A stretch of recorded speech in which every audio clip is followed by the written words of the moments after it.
James Lucas uh, came to us to speak about restoring translation. And he left us with that remarkable insight that if you consider cell phones as tools of translation, and if you consider that there's a parallel possibly between what we have in cell phones and what Joseph Smith had in the interpreting stones, then it may become a little bit more comprehensible for us. But James, take it away. You need to unmute. I'm unmuted. Oh, we have. And let me, here we go. Trying to share screen. I'm going to try to do this more competently than I did last time, which is to get rid of my side screen. There we go.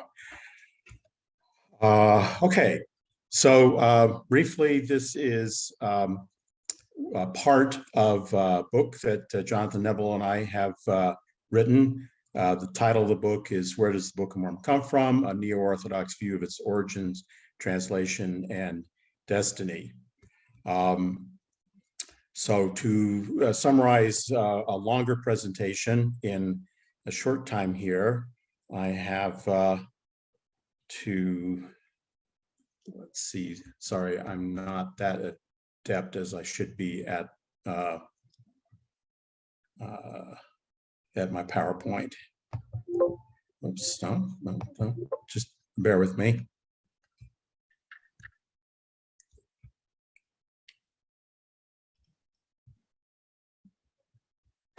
Here we go. Okay, so we start with the sort of the, I would say, the initial explanation of the Book of Mormon's origins, which was that provided by the two principal actors, Oliver Cowdery and Joseph Smith, and their accounts, which says basically that the interpretation occurred by the gift and power of God, but most particularly, it was with the assistance of an actual device, the Urim Thummim, which is in the Book of Mormon itself, called the interpreters.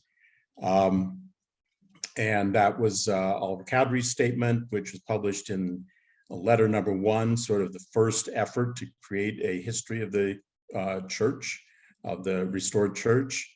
And then this is from the famous Wentworth letter, where Joseph Smith himself is saying that he took the translation from golden or plates which has the appearance of gold, and which he used a curious instrument which was found with the interpreters called the Urim Thummim, which was 2 transparent stones set in a bow fastened to a breastplate, and this was the means by which the translation occurred.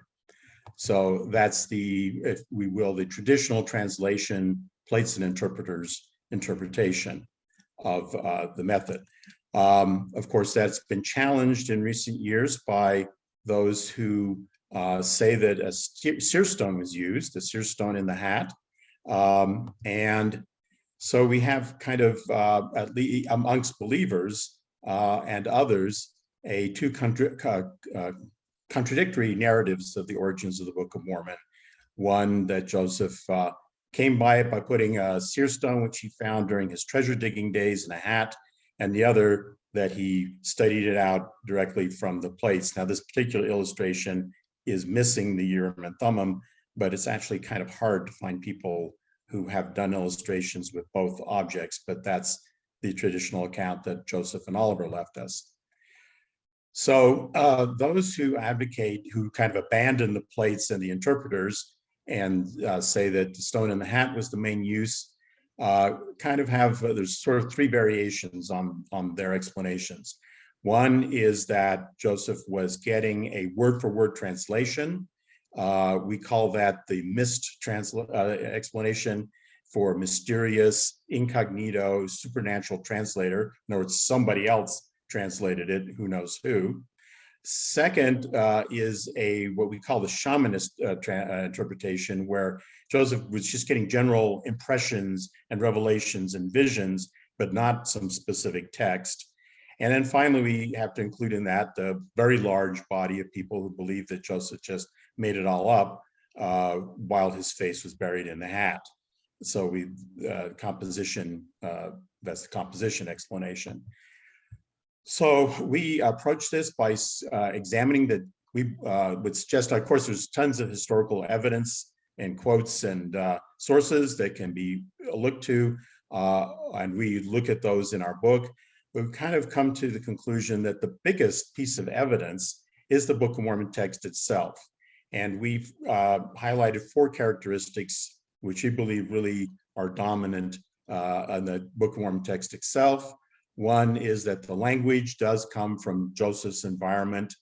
It is 1820s American English, but that there is a substrata of ancient language artifacts, Hebraisms, poetic parallelism, and many other aspects of that come through in the English translation that are peculiar word orders and so forth that are illustrative of some ancient, that it's a translation of some other language as opposed to being an original English composition.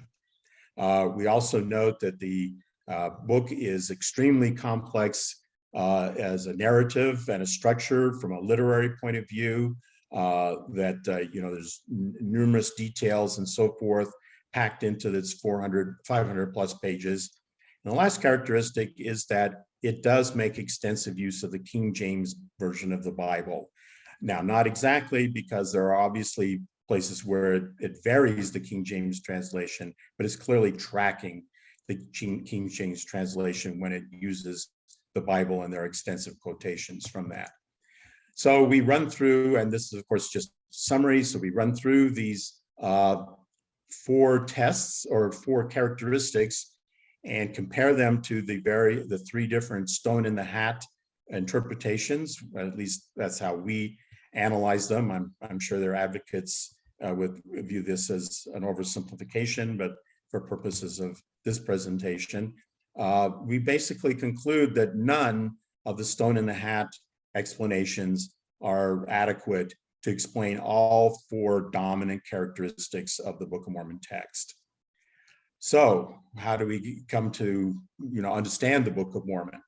So we turn to a new character in restoration studies. I haven't ever seen him cited in anything before by anyone before on questions of Book of Mormon translation, although he was the preeminent scholar of translation in the 20th century.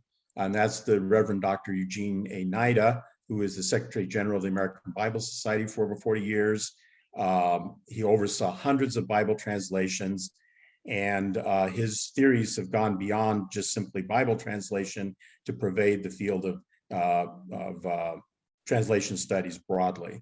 So to grossly summarize Reverend Nida's approach, he saw translation as being on a continuum running from extremely literalistic translation, which adheres closely to the source text and phrasing and grammar. He called this formal equivalence, running through at the other end of the continuum, dynamic equivalence or functional equivalence, where you kind of just throw the details, the grammar and the phrasing of the source text or source language aside and say, the question is to make this mean something in the receptor language, not to imitate closely the source language.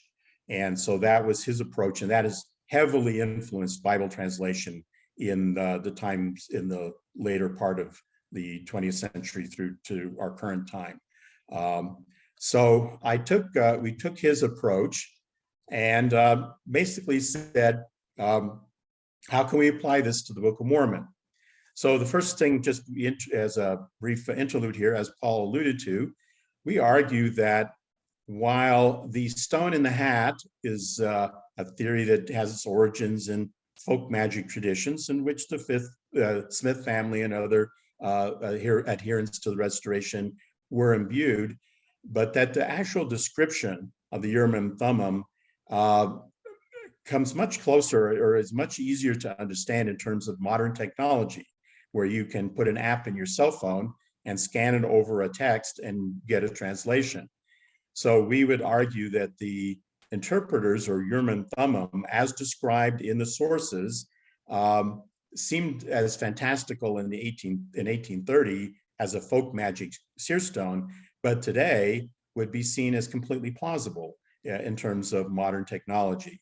So with that insight, we then argue that that this is an application of Arthur C. Clarke's third law, that any sufficiently advanced technology will be indistinguishable from magic, and that the early saints saw the Urim Thummim in terms of folk magic, but that today it's far more appropriate for us to see it in terms of a highly advanced technology, meaning one even far beyond our own technology, but nonetheless as an instrument of technology.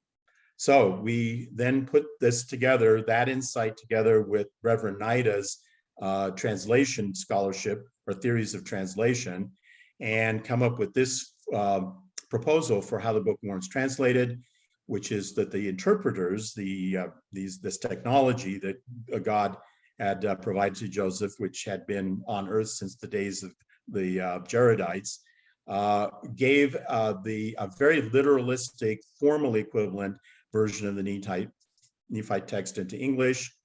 And then Joseph then had to study out in his mind, as the Doctrine and Covenants 9 says, how to render that translation into his contemporary English in a way that would be functionally equivalent. And having studied out his mind, he would then seek spiritual confirmation of the proposed functionally equivalent translation in 1820s American English. And of course, always guided by the Holy Spirit, as the Doctrine and Covenants 9 says, he would then, his scribe would then put down the text that he had come up with. So Joseph, in this view, is a real translator. He's actively translating and performing many of the functions a translator has to perform. He's interpreting, colloquialisms. He's deciding whether he needs to expand on the text in the form of the Targum, as it's called in the Jewish translation, where you have a little extra commentary in order to make it understandable. You have to choose a style and tone, which in Joseph's case would have been the King James Bible, the most high prestige form of language available to him. Also, we note that my co-author Jonathan Neville has found a lot of the rhetoric of Jonathan Edwards in the text of the Book of Mormon, and that, of course, also was very high prestige and would have been the kind of language that Joseph would have used. And of course, there would be variations as guided by the Holy Spirit. So if we put this against our four tests of the Book of Mormon, we believe that this jives well with the four characteristics, explains why the language comes from Joseph's environment, because Joseph was an actively engaged translator, explains why there are ancient language artifacts in terms of word order that flow through into the translation, because we say that's what Joseph was getting from the Urim Thummim.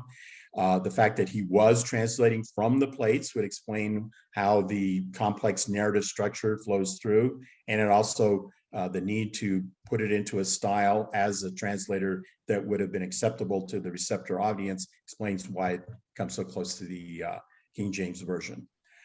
So to conclude, we argue that this best explains the Book of Mormon text the way it is in compared to other explanations. We point out that it's not 100% naturalistic, in that we still recognize that there are guidance of angels and the Holy Spirit throughout the process. But we would suggest that by framing it this way, we are in a time, we live in tech world. We live in a time of a tech-drenched society. And so we would suggest that looking at the Book of Mormon this way, the translation this way, makes it much more plausible. Now, plausibility isn't proof, but we would argue that this approach to the Book of Mormon makes it more plausible for a modern audience, and one which might, as we say, provide, we hope, the seed of an experiment on the validity of the Book of Mormon, to use Alma's famous analogy from the book itself. And so that's our suggestion as to the origins and method of translation of the Book of Mormon. Thank you, Dave. That's just an awesome body of work that you put together to help us with that analysis. I very much appreciate it.